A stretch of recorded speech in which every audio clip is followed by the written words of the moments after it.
혹시 한국에 계실 때 나는 농사 지어본 경험 있다 이런 분 계세요?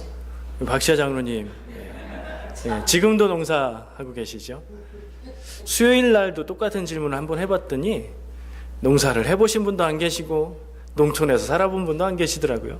저는 농사 일을 해보진 않았지만 집 주변이 다 논이었어요. 농사 일을 보면서 자랐죠. 네, 그래서 보기만 했어요. 오늘 말씀의 제목을 농부가 비를 기다리듯이라고 했고요. 이 말은 오늘 읽은 본문 말씀에 나오는 한 표현이에요. 오늘 본문 말씀을 읽으면서 농부가 비를 기다리는 마음, 어떤 마음일까? 그런 생각을 하고 말씀을 준비했습니다.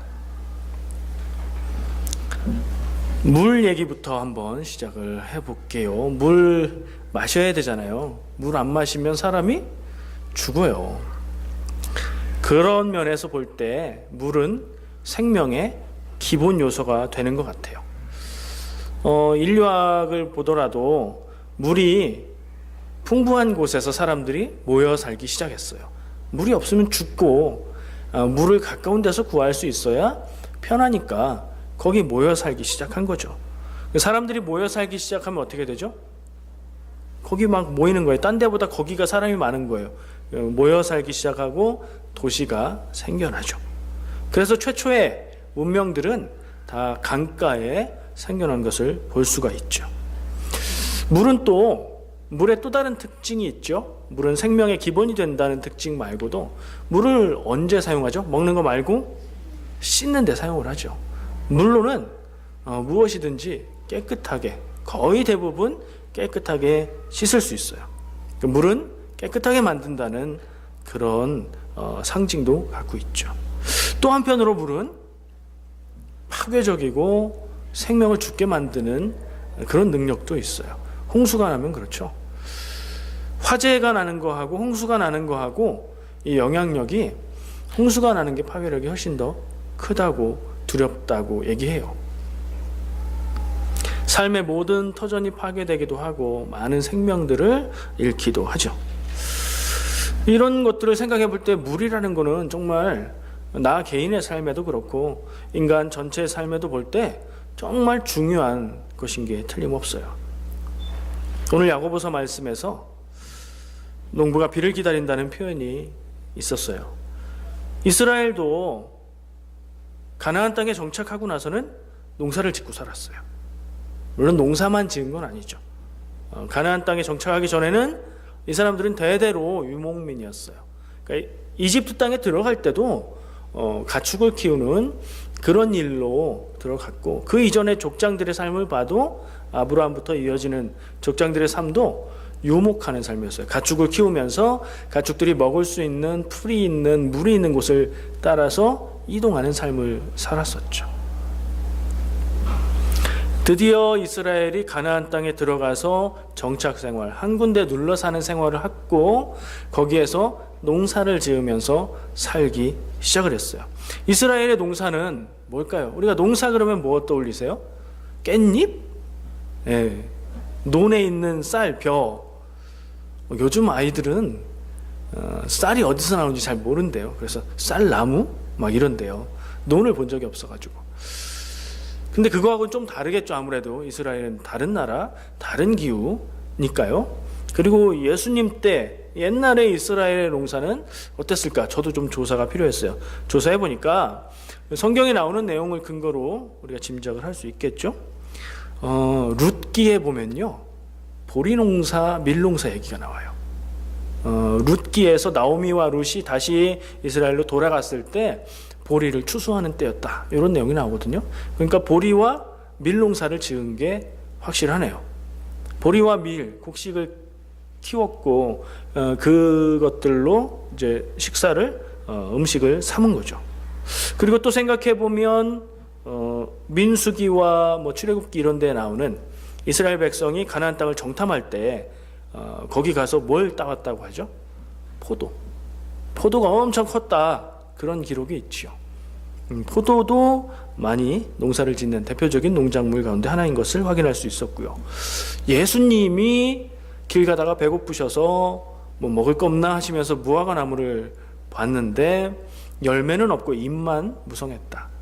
그런 걸로 봤을 때 기후적으로 무화과가 잘 되는 곳, 무화과를 농사 짓기도 했던 곳으로 생각할 수 있겠죠. 그리고 올리브, 성경에 나오는 올리브 농사에 대한 표현은 많지 않지만 감람이라는 것이 올리브를 이야기하거든요. 감람산이나 이런 표현들을 볼 때 올리브 농사를 지었다는 걸 알 수가 있죠.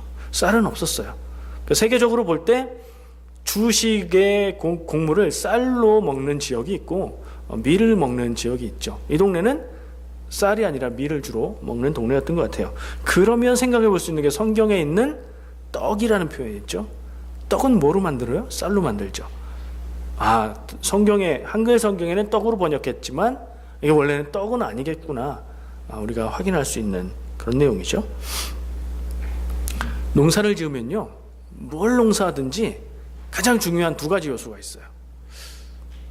하나가 더 있긴 하겠네요. 흙이 있어야 되겠죠. 흙이 있어야 심어요.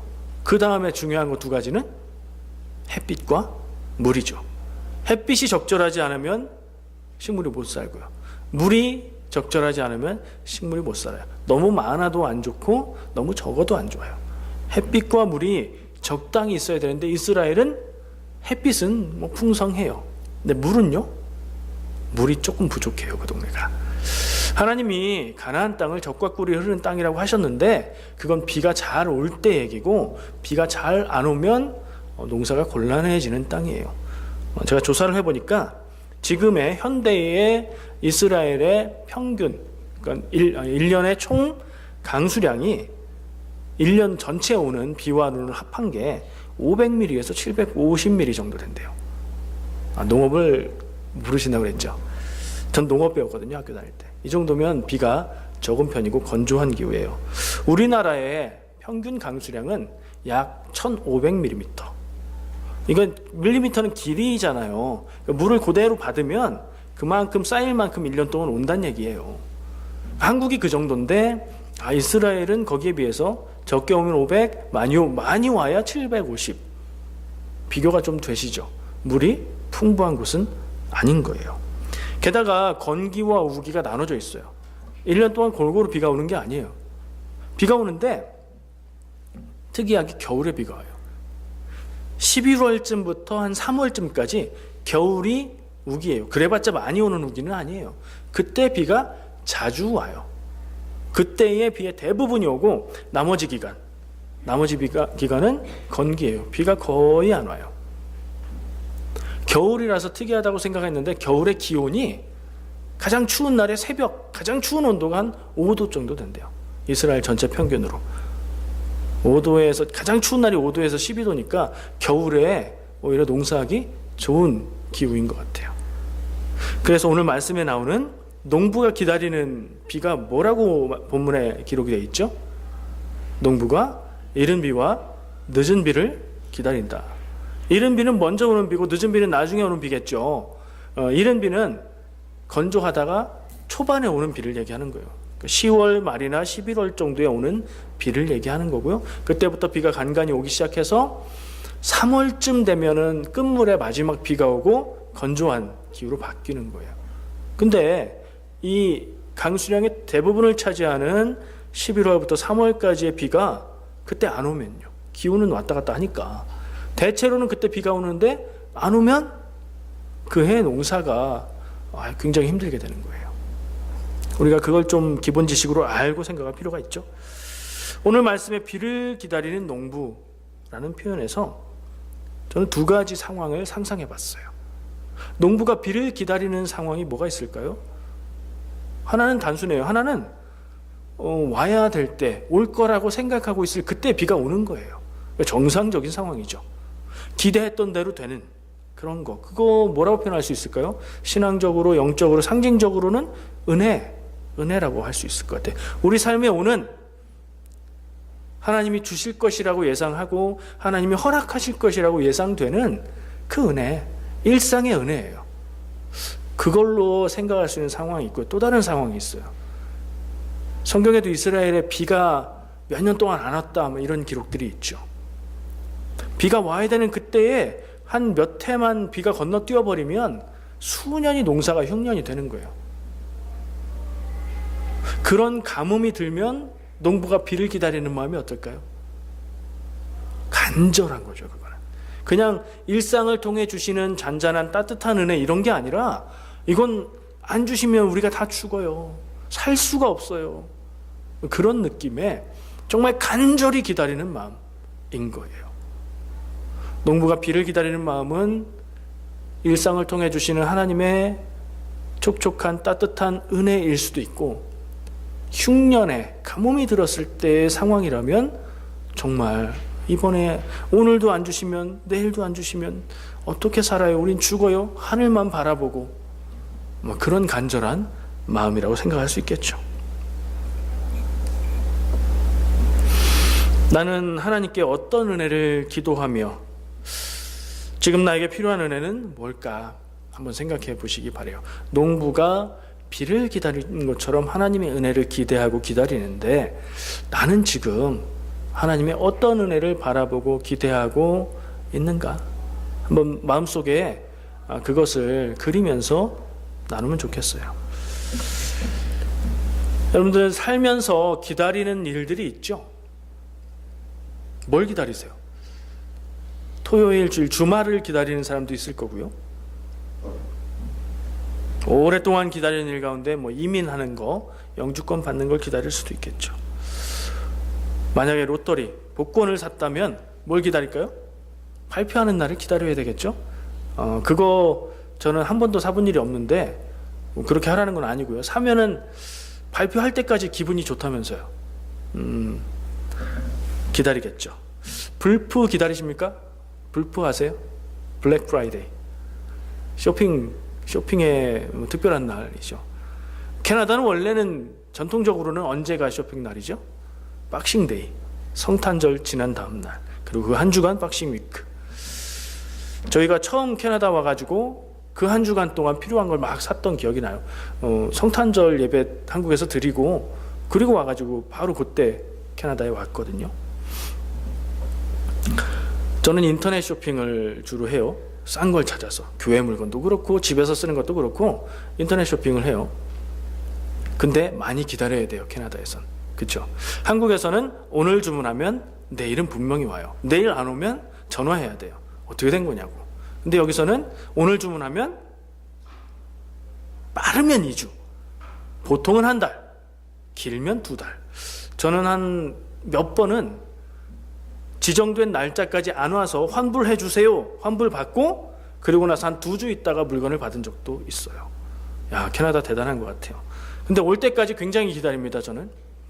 왜냐하면 이 물건은 꼭 필요하다고 생각해서 주문을 했고요. 이게 오면 기다렸다가 이걸 해결해요. 그래서 아이들과 함께 집으로 들어가면서 늘 하는 말이 있어요. 기다릴 때 왔을까 안 왔을까 이런 말을 해요. 그러면 우편함에 가서 열어서 보겠다는 거예요.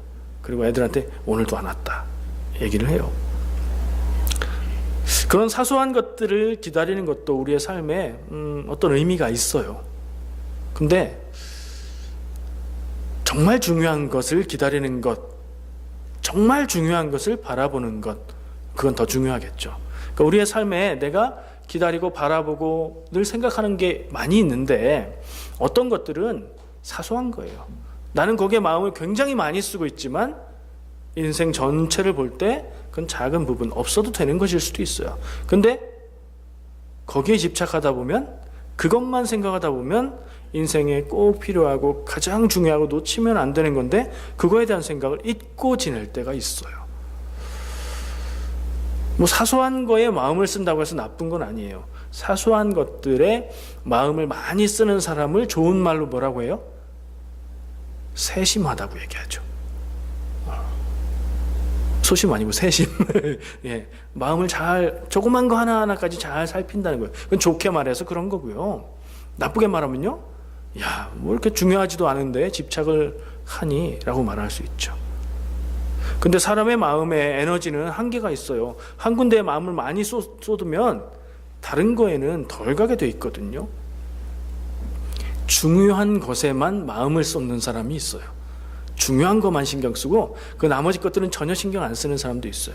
그럼 뭐라고 하죠?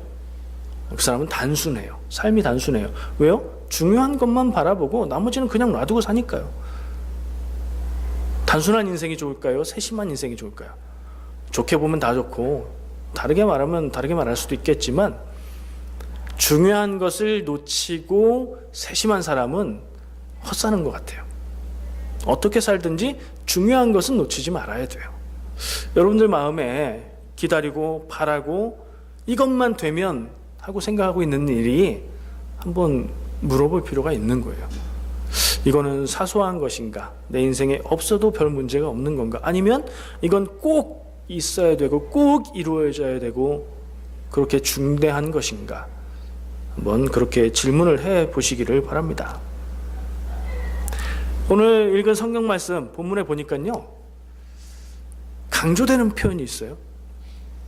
우리말 번역인데, 한글 번역인데 강조되는 게 있어요. 성경에서 강조되는 건 아주 강한 용어를 쓰든가 또 다른 한 가지 방법이 있는데 반복하는 거예요. 한 말 또 하고 한 말 또 하고, 좀 전에 얘기한 것 같은데 또 얘기하고, 그러면 그게 강조예요.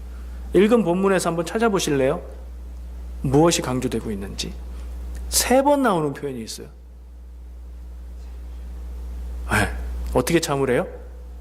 길이 참으라, 길이 참으라, 길이 참으라. 영어 성경을 찾아봤어요. NIV 성경을 보니까요, 그 표현이 조금 다르게 돼 있더라고요. 우리말에는 똑같이 길이 참으라, 길이 참으라, 길이 참으라인데 NIV 성경에서는 첫 번째 게 be patient, 두 번째 게 wait, 또 세 번째 건 다시 한번 be patient. be patient는 참는 거고 wait는 기다리는 거고, 그게 그거지만 조금 다르죠. 참고 기다리고 또 참아라, 이런 말처럼 들려요. 우리말로는 똑같이 번역해놨는데 길이 참으라, 그냥 참아라가 아니에요. 그냥 기다려가 아니에요. 길이, 무슨 뜻이죠? 길이? 문법적으로 따지면 굳이 따져보면 부사인데 길이 참으라. 길이 빛나리, 그러면은 어떻게 빛난다는 거예요? 오래오래. 길이는 뭐예요? 길게예요. 길게 참아라, 오래 참아라. 이거 기다리고 참는 게 금방 온다는 얘기예요? 오래 걸린다는 얘기예요? 오래 걸린다는 얘기예요. 우리가 기다리고 참고 바라보고 있는 일이, 이 일이 이루어지는 게 오래 걸리는 일에 대해서 지금 얘기하고 있는 거예요. 그럼 뭐 얘기하는 걸까요? 아까 농부가 비 기다리는 상황이 2개 있다고 했죠? 당연히 와야 될 비를 기대하는 거가 있고요. 그때 안 와가지고, 그때 안 와서 진짜 이번에도 안 오면, 오늘도 안 오면, 내일도 안 오면 안 되는데? 하고 간절히 기다리는 때가 있죠. 이 말씀이 지금 길이 기다리라, 길이 참으라라고 얘기하는 것으로 봐서 어디에 가까운 것 같아요? 제 느낌에는 가뭄 가운데의 비를 기다리는 마음이에요. 정말 애타고 간절한 마음이에요. 죽을 것 같은 마음이에요. 여러분들은 그렇게 기다리는 일이 있습니까? 제가 아까 얘기한 중대한, 인생의 중대한 일을 그렇게 막 간절히 기다리고 있는지요? 무엇을 기다리면서 살고 계십니까? 우리는 그날을 기다리는 사람들이에요. 그날은 무슨 날이에요? 오늘 말씀에 초반에 나와요. 오늘 본문 말씀에 처음에 주님의 강림하심을 기다리라. 예수님이 다시 오시는 것을, 예수님이 파루시아라고 하는데 또 오시는 거예요. 제 초림은 예수님이 태어나신, 세상에 오신 그때 얘기하는 거고, 떠나가셨어요. 그 다음에 다시 또 오시는 것을 기다렸어요. 누가요?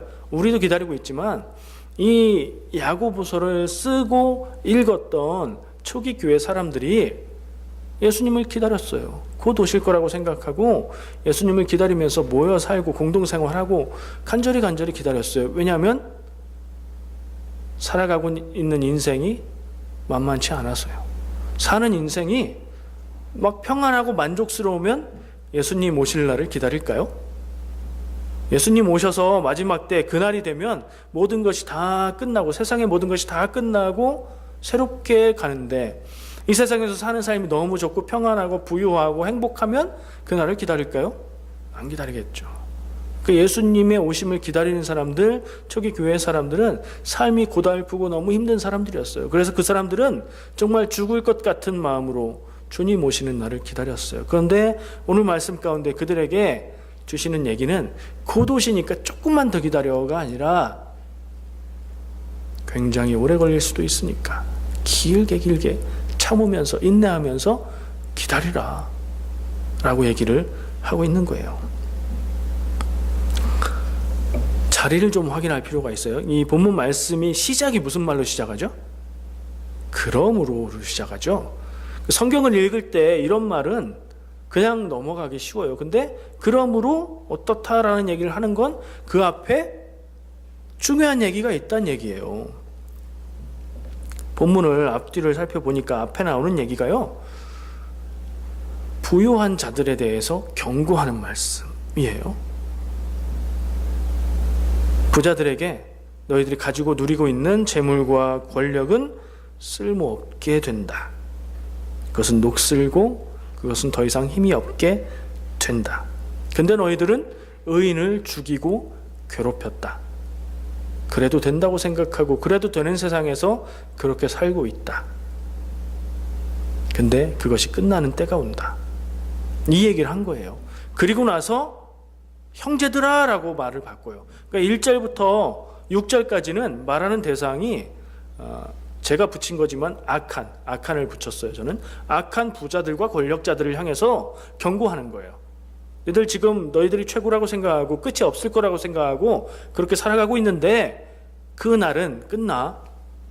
그 힘이 아무 쓸데없게 되는 날이 와 라고 경고했어요. 그리고 7절은 형제들한테 하는 말이에요. 이 형제들은 누구예요? 악한 부자들, 권력자들이 아니라 정말 죽을 것 같아서 주님 다시 오시는 날을 기다리는 사람들이에요. 그 사람들한테는 길이 참으라 라고 얘기하고 있는 거예요. 이 말씀을 이렇게 본 순간 저는 내 자리를 확인하게 됐어요. 나는 이 야고보서에서 경고하고 있는 그 경고를 들어야 되는 사람인가? 아니면 길이 참으라라는 말씀을 내게 하는 말씀으로 들어야 되는 사람인가? 내 자리는 어딘가? 그렇게 생각을 했어요. 여러분들은 어떻게 생각하세요? 갑자기 좀 심각해지죠? 악한 부자와 권력자, 스스로를 그렇게 생각하는 사람은 세상에 아무도 없을 거예요.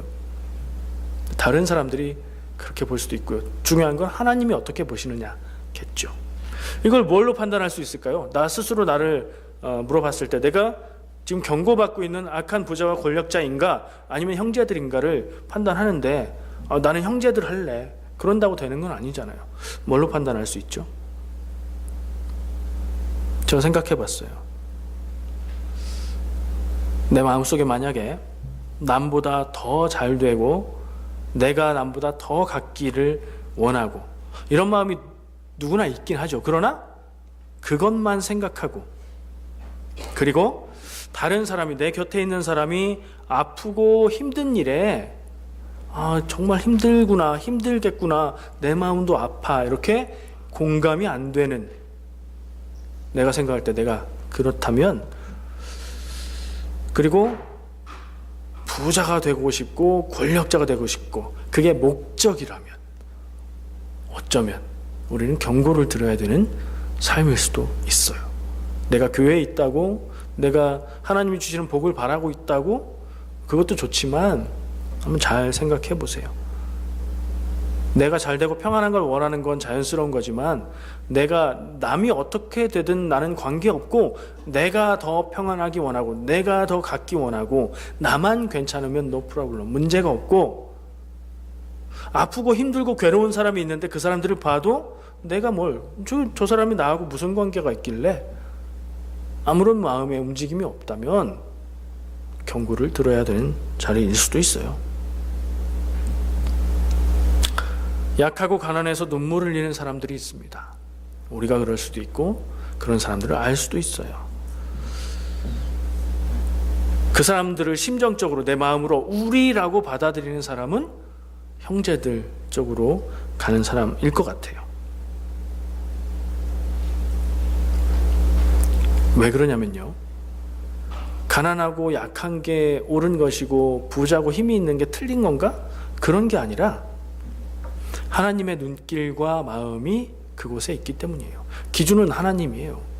하나님의 눈길과 마음이 약한 자, 가난한 자, 억눌린 자, 그 사람들에게 있기 때문에 내가 그 사람들이 아닐지라도 내 마음이 그들을 향해 있어서 하나님의 눈길과 내 눈길이 일치하면 형제들, 근데 그것을 대적해서 반대하고 있다면 악한 부자 권력자라고 볼 수 있는 것 같아요. 예를 들어 볼게요. 세상에 지금 세상에 21세기에 아직도 독재 정치로 고통당하는 나라들, 사람들이 많이 있어요. 아직도 내전, 전쟁 가운데 고통당하는 사람들이 많이 있어요. 그래서 그 사람들은 어떡하죠? 고통받으면서 괴로워하면서 정말 겨우겨우 살아가고 있고요. 어떤 사람들은 자기 나라를 떠나요. 그래서 다른 나라에 망명을 요청해요. 그런 사람들을 뭐라고 해요? 난민이라고 하죠. 난민 지위가 인정되는 사람들이 있어요. 캐나다도 난민을 많이 받아들였고요. 유럽에서는 중동 지역에서 일어나는 일들 때문에 난민들이 많이 오는데 굉장히 심각한 주제 중에 하나예요. 난민들이. 왜냐하면 유럽 상황이 자기들도 살기 힘든데 난민들이 막 오는데 안 받을 수도 없고 받으면 우리가 너무 힘들고 막 그러니까요. 원주민 선교한다고 얘기하죠. 그리고 제가 가끔 원주민들의 삶과 아픔에 대해서 이야기해요. 난민들의 삶에 대해서 난민 얘기하면 난민 오면은 내가 더 살기 힘들어지는 거 아니야?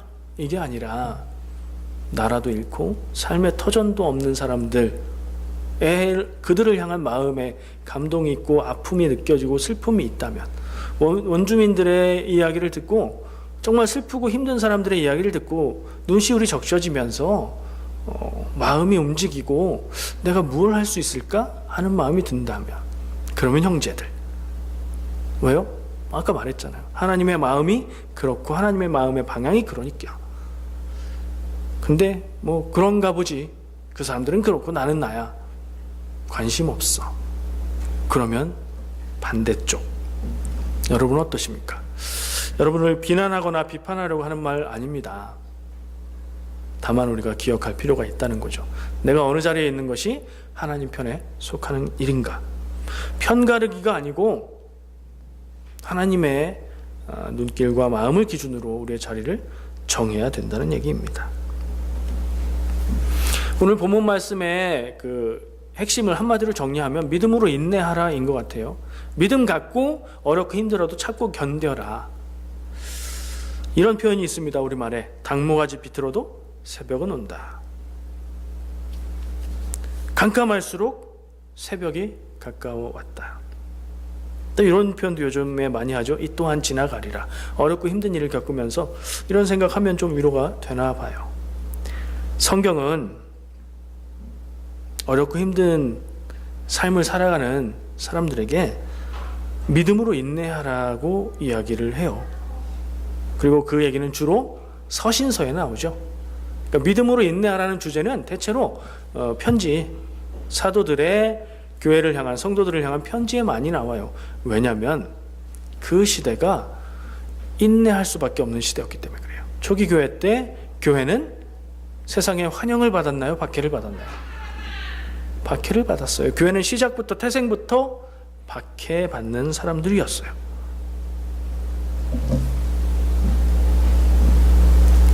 그렇게 박해를 받으면서 죽음의 위기, 두려움 가운데 사는데 다시 오겠다고 하신 예수님은 안 오세요.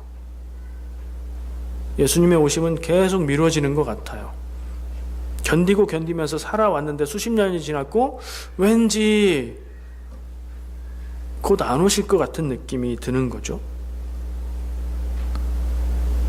믿음의 눈으로 볼 때 세상은 악한 세력이 강해지는 것 같고 악한 사람들이 권력을 갖고 역사가 그렇게 끝까지 가는 것만 같아요. 하나님 따라 사는 길은 죽는 길인 것처럼 느껴지는 때였어요. 그때가. 그래서 그 사람들을 향해서 믿음으로 인내하라. 오래 참고 기다려라.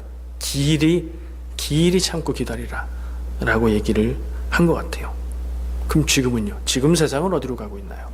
우리가 살고 있는 내 개인적인 삶은 어디를 향해 가고 있나요? 그때와는 다르게 인생이 뭔가 잘 될 거라는 희망이 있고, 우리가 같이 살아가는 삶 가운데에 좋은 미래가 올 거라는 막 희망이 넘치고 가슴 벅차고, 열심히 하면 뭐든 될 것 같고, 뭐 그런 세상, 그런 면도 있지만 본질적으로 세상은 크게 달라지지 않은 것 같아요. 교회 다닌다고 막 죽이진 않죠. 그러는 데도 있어요, 지금도. 그런데 우린 그런 건 아니에요.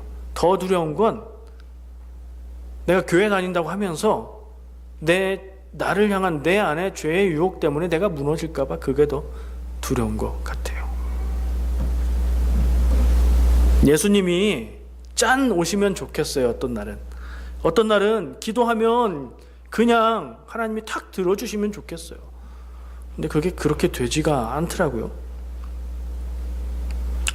세상은 예나 지금이나 많이 갖고 있고 힘센 사람이 더 많은 것을 갖는 세상인 것처럼 보여요. 그래서 그런 면만 바라보면 정말 답답하고 절망스러워요. 이 세상에서 하나님의 뜻을 따라 사는 길은 정말 그거밖에 없는 것 같아요. 하나님은 살아계시고, 하나님 나의 삶과 함께 계시고, 하나님은 다 계획과 뜻하신 것이 있어서 하나님의 일은 이루어질 것이고, 거기에 대한 믿음 갖고 그걸 믿고 참고 기다리고 인내하는 거, 그거밖에 없는 것 같아요. 힘들고 지칠 때 하나님께 기도하세요. 하나님이 다 들어주실 거예요. 말하면 좋겠는데 그런 때도 있지만 안 그런 때가 더 많아요. 아무리 봐도 그렇게는 안 될 것 같은 때가 많아요. 그러면 권면할 수 있는 건 우리 함께 기도하고 주님 주시는 은혜와 능력으로 같이 견디고 힘내시죠. 같이 기도하겠습니다. 인 거예요. 좀 답답해요. 그럴수록 믿음이 중요한 것 같아요. 믿음이 없이는 이런 삶을 버텨낼 수가 없는 것 같아요. 왜냐하면 믿음이 있어야 내가 든든히 중심을 잡고 견딜 텐데, 그 믿음이 연약하면 중심이 흔들리고, 아닌가? 저렇게 살아가는 게 맞는 건가? 그렇잖아요. 너무 수동적이라고 느껴지십니까? 막 패배주의, 그런 말 떠오르십니까? 기억할 것이 있어요. 하나님의 뜻을 따라서 성도로 살아가는 우리의 삶은요, 예수님이 십자가에서 죽으시고 부활하심으로 이미 이겨놓으신 싸움이라는 거예요. 우리의 끝은 정해져 있어요. 책의 결론이 정해져 있는 것처럼 끝이 정해져 있는 인생을 바라보면서 살아가고 있는 거예요. 이 사실을 우리가 다시 한번 기억할 필요가 있습니다. 농부가 비를 기다리듯 우리도 그렇게 살아가고 있지 않나 하는 생각을 해요. 가끔 가다가 저수지가 바닥을 드러낼 정도로 마르고 강물이 흘러간 흔적만 있고 강이 없는 그런 풍경을 보셨나요? 이야, 신기하다. 그게 다가 아니죠. 농사하는 사람들에게 있어서는 그거는 죽음과도 같은 거잖아요. 그런 것을 바라보는 농부의 마음은 어떨까요?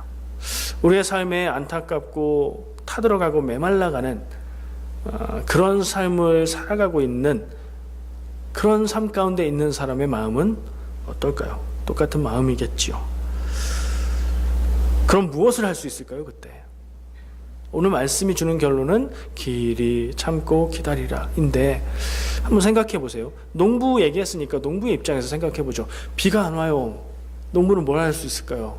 수돗물을 틀으라고요? 그런 얘기가 아니잖아요. 하늘에서 내려주는 비가 오지 않으면 할 수 있는 것은 하늘 바라보고 기다리는 것뿐이에요. 간절한 마음으로. 살다 보면 딱 그런 느낌이 들 때가 있어요. 겪어본 분도 있을 거고 안 겪어본 사람은 분명히 겪게 될 거예요. 일은 안 됩니다. 날짜는 하루하루 지나갑니다. 이렇게 가다 보면 결과가 어떻게 될지 눈에 뻔히 보입니다. 근데 나는 그것을 위해서 할 수 있는 게 아무것도 없는 그런 때가 있어요. 그런 날이 찾아옵니다. 농부는 굶어 죽어도 종자를 베고 죽는다, 이런 말이 있어요. 왜 그러죠? 농사 짓는 사람의 미래는요, 씨앗이에요, 씨앗. 그 씨앗을 밥을 해서 먹으면 당장은 생명을 조금 연장할 수 있지만 없어지는 건 뭐예요? 미래예요. 미래가 없어져 버려요. 종자가 없으면 다시 심어서 키울 미래가 없어지는 거니까요. 농부는, 농사 짓는 사람은 땅을 떠나지 못해요. 이해가 되시나요? 땅 팔고 딴 데로 가면 되지. 농사 짓는 사람들은 그게 안 된대요. 왜요? 땅이 자기들의 삶의 터전이고 농사를 지을 수 있는 그 기본이 되기 때문에 그걸, 땅을 팔고 떠나면 농부가 아닌 거예요. 이스라엘 사람들이 아까 제가 가나안 땅에 들어가면서 농경 생활을 하기 시작했다고 했죠. 성경을 보면 그래요, 진짜로. 그 이전에 아브라함이나 이런 족장들은 막 돌아다니면서 살았어요. 근데 가나안 땅에 들어가서 농사를 지면 그렇게 막 돌아다니지, 그런 삶이 아닌 거예요. 아브라함도 그랬죠. 이삭도 그랬고 야곱도 그랬고 막 돌아다니면서 살았어요. 근데 그 돌아다니는 삶 가운데 기억해야 될 장면이 있어요. 아브라함이, 하나님이 가라, 떠나라 하셔서 가나안 땅에 갔어요. 거기서 사는데 이집트로 가요. 왜 갔죠? 기근이 들어, 흉년이 들어. 그 땅을 떠나요. 왜요? 그 땅에서는 먹고 살 게 없어요. 유목을 했잖아요. 목축을 했잖아요. 동물들이 먹을 풀도 없어요. 동물들이 마실 물도 없어요. 떠날 수밖에 없는 거예요. 그건 뭘 찾아간 거죠? 살 길을 찾아간 거예요. 아브라함도 그랬고요. 이삭도 그랬어요. 야곱은 물론 형 때문에 죽을까봐 살 길을 찾아 떠났었고요. 조금 더 지나면 사사기에 들어가서는 룻기의 배경이 되는 나오미와 엘리멜렉, 그 가족이 유다 땅 베들레헴에서 살다가 모압 땅으로, 외국으로 이민을 가요. 이사를 가요. 왜 가죠? 그것도 기근, 흉년 때문이에요. 살기가 힘들어서. 그런데도 그 땅에 그냥 살았던 사람들도 있고 떠나갔던 사람들도 있어요. 농부는 땅을 떠날 수 없다는 생각을 하게 되니까 정말 농사 짓는 사람은 비가 오지 않으면 정말 괴롭고 답답하겠구나 하는 생각이 들더라고요. 자기가 살아가고 있는 그 터전을 떠날 수도 없고, 어떻게 물이 없으니 갖다 댈 수도 없고, 하늘만 바라보고 기도하는 방법뿐이구나. 정말 농부의 삶이란 그렇구나, 그런 생각이 들어요. 우리는 하나님의 은혜를 구하고 바라보면서 사는 사람들이에요. 그 마음이 비를 기다리는 농부하고 같아 보여요. 아까 제가 물었던 여러분들이 기다리는 날, 바라보고 있는 것, 그것이 무엇인지 모르겠지만 그것을 위해서 우리가 무엇을 바라보고 있는가 질문을 할 필요가 있는 것 같아요. 우리가 하나님 바라보고 하나님 말씀에서 답을 찾고 살아가고 있는가, 아니면 믿는다고 얘기하면서 살 길을 찾아서 떠났던 그 길처럼 이쪽으로 저쪽으로, 이리로 저리로, 이렇게 해보고 저렇게 해보고 살아가고 있는가. 살 길 찾는 게 나쁜 건 아닌데요, 그 얘기가 아니라 하나님에게서 구해야 될 은혜와 하나님이 허락해 주실 수 있는 길을 다른 데서 찾는 게 성도의 삶은 아니라는 점을 말씀드리고 싶어요. 하나님을 바라볼 때 문제가 해결되고 원하는 대로 풀려지기 때문에, 그래서 하나님을 바라보는 게 아니라고요. 하나님의 은혜와 인도하심을 따라서 하나님의 뜻과 계획대로 내가 살아가는 게 마땅하고 그게 맞고 그러기를 원하기 때문에 하나님만 바라보고 사는 것이에요. 예수님이 십자가 죽음의 길을 가셨어요. 십자가의 그 길을 예수님이 선택하셨어요. 일이 어떻게 될지 뻔히 보이는 상황에서 예수님은 그 길을 피하지 않고 그 길을 가셨어요. 왜 그러셨을까? 지금 얘기하고 있는 그 관점에서 보면 예수님은 내가 좀 고통스럽겠지만 모욕도 당하고 수치를 당하고 육체적인 괴로움을 당하고 죽고 나서 며칠만 참으면 다시 부활하고 하나님의 영광으로 나를 올리실 것이다, 이걸 바라보고 그 길을 가신 건 아니에요. 그죠? 그러면 내가 그 길로 가서 십자가로 가면서 죽는 것 같다가 내가 나의 능력과 권능으로 다 싹 쓸어버리리라, 그러고 가신 것도 아니잖아요. 예수님은 왜 십자가 길을 가셨죠? 순종이에요. 무슨 말이죠? 하나님의 뜻이기 때문에 그 길을 가신 거예요. 하나님의 뜻을 내가 이루기 원하기 때문에 그 길을 가신 거예요. 성도의 삶도 똑같아요. 잘 되고 잘 풀리고 뭐 혹은 반대가 되고 이런 거는 하나님 우리에게 주시는 거예요. 무엇을 주시든지 우리는 그게 하나님의 뜻으로 여기고 감사하고 받을 수 있어요. 무엇을 바라보면서 무엇을 위해서 살아가야 될까? 잘 되기 위해서, 부자 되기 위해서, 내 자녀가 행복한 삶을 살기 위해서 다 우리가 바랄 수 있는 거지만 그게 내 삶의 근본적인 목적은 아니죠.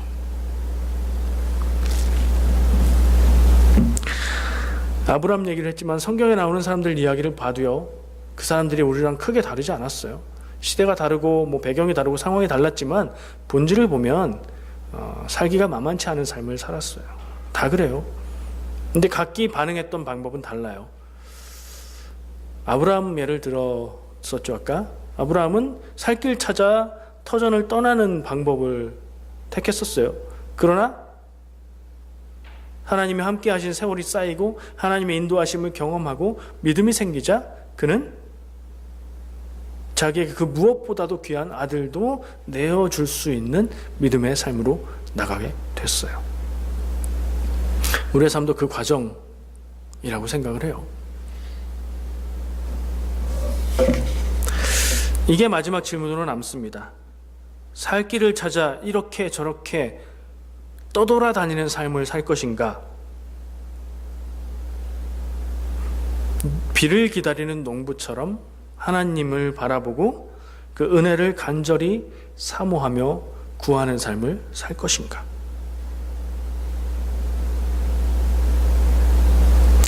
답을 찾으시기를 축복합니다. 기도하겠습니다. 사랑과 은혜의 주님 감사합니다. 오늘 주신 말씀을 기억합니다. 마음이 무겁지만 우리의 삶에 비추어 봅니다. 내 삶에 함께 하시고 인도하시는 하나님의 계획하심과 손길을 느낍니다. 주님, 내가 바라보아야 할 것을 온전히 바라보게 하여 주시고 하나님이 내게 기대하고 원하시고 내게 사명으로 주신 것을 감당할 수 있는 인생 되게 하여 주시옵소서. 예수님의 이름으로 기도합니다. 아멘.